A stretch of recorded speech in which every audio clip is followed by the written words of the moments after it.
Hello everyone, আমি ব্লগকর moderator YRC Ullapara. আজকে আমরা এক্সপ্লোরিং করব আমাদের উল্লাপাড়া উপজেলার বিভিন্ন দর্শনীয় স্থান, বিখ্যাত যে জায়গাগুলো আছে সেগুলো এক্সপ্লোরিং করবো। পাশাপাশি পার্শ্ববর্তী যে একটা উপজেলাতে আমরা যাব, সেখানকার দর্শনীয় স্থানগুলো আমরা করে দেখাবো। তো চলুন করে দেখাবো। আমরা ওয়াইআরসি উল্লাপাড়া আজ এক্সপ্লোরিং করব আমাদের উপজেলার বেশ কিছু গুরুত্বপূর্ণ ও দর্শনীয় স্থান। তো চলুন শুরুতেই ঘুরে আসা যাক নবরত্ন মন্দির থেকে। নবরত্ন মন্দির হলো এক ধরনের স্থাপত্যশৈলী যেখানে মন্দিরের ওপরে 9টি চূড়া বা রত্ন থাকে। এই স্থাপত্যশৈলীটি মূলত পঞ্চরত্ন ধারার একটি উন্নত রূপ। বাংলাদেশে কয়েকটি বিখ্যাত নবরত্ন মন্দির রয়েছে, যার মধ্যে সিরাজগঞ্জের উল্লাপাড়ার হাটিকুমরুল নবরত্ন মন্দির এবং দিনাজপুরের কান্তনগর মন্দির অন্যতম। এই মন্দিরগুলির স্থাপত্যশৈলী এবং ইতিহাস খুবই সমৃদ্ধ। ধারণা করা হয় 1704 থেকে 1728 সালের মধ্যে জনাব মুর্শিদ কুলি খানের শাসনামলে তার তহসিলদার রামনাথ ভাদুরী এটি নির্মাণ করেন।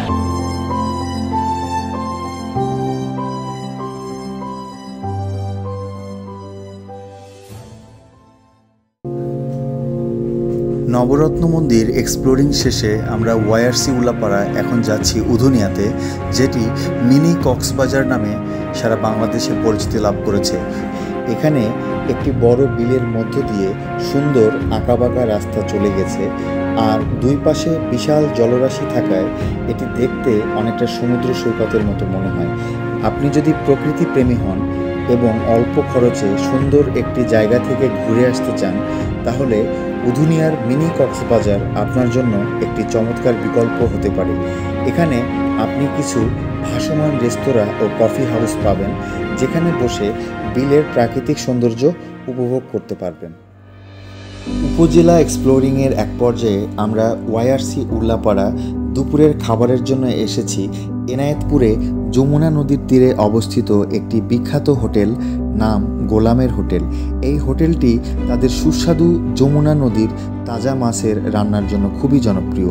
এখানে প্রতিদিন দূর দূরান্ত থেকে শত শত মানুষ নদীর তাজা মাছ যেমন পাবদা, চিংড়ি, বোয়াল, বাঘাইর, বাইন ইত্যাদি বিভিন্ন ধরনের মাছের স্বাদ নিতে আসেন। এছাড়াও ঠিক এর পাশেই রয়েছে এনায়েতপুর বেড়িবাঁধ, যেখানে দূর দূরান্ত থেকে অনেক পর্যটক বেড়াতে আসেন এবং নদীর প্রাকৃতিক সৌন্দর্য উপভোগ করেন।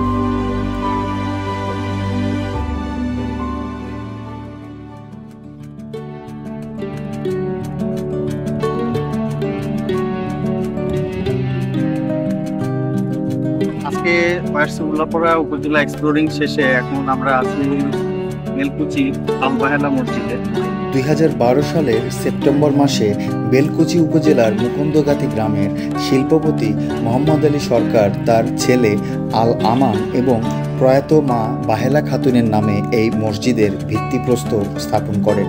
আধুনিক ইসলামী স্থাপত্য রীতিতে নির্মিত এই মসজিদটি তার সৌন্দর্য, দৃষ্টিনন্দন নকশা এবং বিলাসবহুল উপকরণের জন্য পরিচিতি পেয়েছে।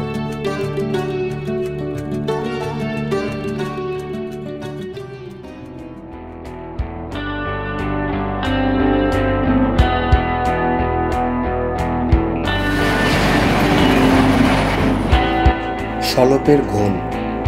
ব্রিটিশ আমলে তৎকালীন সলপ সেন্নাল জমিদারদের পৃষ্ঠপোষকতায় সলপে ঘোলের কারখানা গড়ে ওঠে।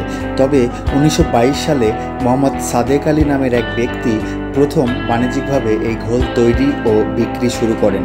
শুরুর দিকে এই ঘোল সলপ রেল স্টেশন থেকে ট্রেনে করে ভারতের কলকাতার মানুষের কাছে পৌঁছাতো। এর সুস্বাদু ও উন্নত মানের জন্য এটি দ্রুত দেশজুড়ে খ্যাতি লাভ করে। ওয়াইআরসি উল্লাপাড়া।